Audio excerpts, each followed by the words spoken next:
السلام عليكم ورحمة الله وبركاته. مالين ما كمد أنا واحد صفر النبي صلى الله عليه وسلم مركب صفري ما هو حد صفر تصارين ربادية مركز يقول النبي ده بعدها هو قف أبى وكره وأبى عنيجي خلينا وأبى مرة أنه وصل بق بقالة من هنا نبي نكر باديها وقول ما النبي صلى الله عليه وسلم يكون نبي ما ذو حويري ما أنت وحارفت يقدر بوقسنا عليه النبي صلى الله عليه وسلم فصل سويت بدر يوسي نكر باديها وقول جام تقرأ نكر باديها وقول وحار ربا حر أرت أتي أنا اختار هتيجي لسي sidoo kale wuxuu hadana asi kala lisi fursad kala asi oo nabi sallallahu alayhi wasallam asi kala aan kusinaya wax ka xarakad iyo cusub markaas wuxuu u baahanay waa la siididi uu baxay marka nabi sallallahu alayhi wasallam markaas wuxuu yiri saxaabadu kusoo jeestay hankooda uu soo u qaado wuxuu midkiin ma ka caajisay inuu yeesho hankii duqdi reer bani israa'iil markaas saxaabadu reer bani israa'iil maxaa ku dhacay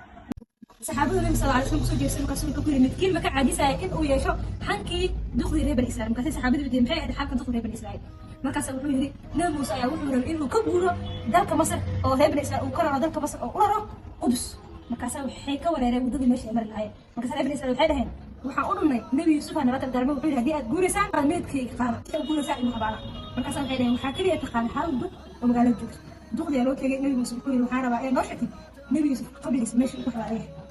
markaas waxay tiri jannada inaan ka qoro noqdo ayaan rabaa nabi muuse wuxuu diiday kadib markii dambe ilaahay wuxuu yiri ka aqbal waa laga aqbalay النبي صلى الله عليه وسلم قصص وحوش كده إن حنكة استناس قبل بس تمام قبل بس الحين على الحالة ونبي أنا ما دام أعطي إلى الرفيق ولا نقبل نكاد النبي يقول ما نبي عايز زهري السلام عليكم ورحمة الله. waxaan kugu soo dhaweynaynaa sheer xirfad oo ah hoyga barashada xirfadaha casriga sheer xirfad qaybta caafimaadka waxaan kugu diyaariyay koorsooyinka caafimaadka ee aasaasiga sida maternal skills course marxaladaha hooyada caafimaadkeeda lagu socon karo koorsada nafaqada nutritionka jirkeena nafaqooyinka u baahan yahay ku baranayno waxa kale oo kugu diyaariyay emergency care qof haduu xaalad degdeg ah galo sida uu caawin lahayn iyo barashada daawada pharmacology linkiga hoose ayaa idin soo dhigayaa koorsooyinka